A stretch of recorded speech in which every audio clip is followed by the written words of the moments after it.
میں عرفان قادر صاحب سے پوچھ لیتے ہیں، رشید رضوی صاحب سے بھی۔ عرفان قادر صاحب، آپ یہ بتائیے کہ اسپیکر صاحب ایک رولنگ دے کے تحریک عدم اعتماد کی پروسیڈنگ کو ختم کر سکتے ہیں آئینی اعتبار سے؟ بالکل نہیں کر سکتے، بلکہ آئین میں یہ لکھا ہوا ہے کہ جب نوٹس آ جائے تحریک عدم اعتماد کے ریزولوشن کا تو اس کے بعد اس پہ ووٹنگ ہونا لازمی ہے۔ اس ووٹنگ کو کوئی روک نہیں سکتا، اور جب تک وہ ووٹنگ ہو نہ جائے وزیر اعظم جو ہے وہ ایڈوائس نہیں دے سکتے اسمبلی کو تحلیل کرنے کی۔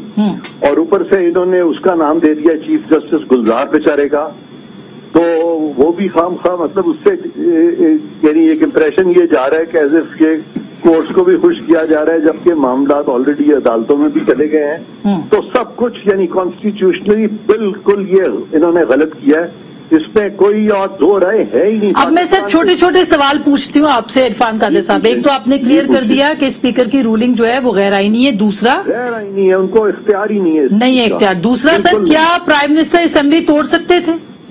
بالکل نہیں توڑ سکتے تھے۔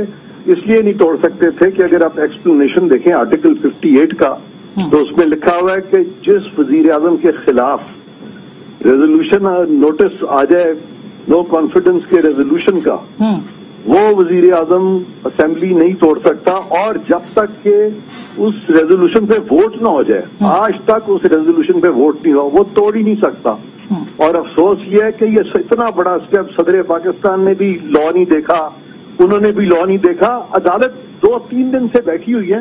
یہ اتنی چھوٹی سی بات ہے، اس پہ میں حیران ہو رہا ہوں کہ یعنی جن کی 20 سال 30 سال جو شعبہ قانون سے لوگ وابستہ ہیں، کیوں اس پہ اتنی دیر لگ رہی ہے؟ ایک سمپل سی چیز ہے، 2 منٹ کی بات ہے، آپ کے سارے پاکستان کے جتنے لیڈنگ لیگل ایکسپرٹس ہیں، دیر از اے ٹوٹل کنسنسس آن دس، اور آئین جس کے بارے میں سر ایک اور سوال ہے، کیا نگران سیٹ اپ پہ اس وقت جو ہے وہ مشاورت صدر پاکستان کر سکتے ہیں؟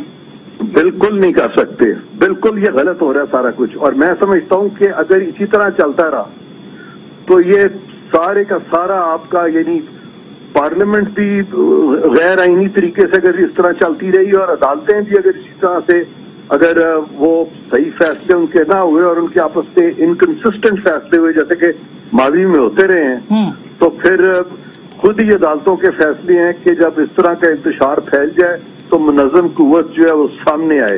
تو منظم قوت جب سامنے آتی ہے تو پھر عدالتیں اس وقت بھی فیصلے دے دیتی ہیں کہ ان کو تو آپ ڈی چوک پہ لٹکا دیں ساروں کو، تو دونوں طرف عدالتوں کے فیصلے ہیں۔ اتنا کنفیوژن مچا ہے کہ اٹ از موسٹ انفارچونیٹ۔ اچھا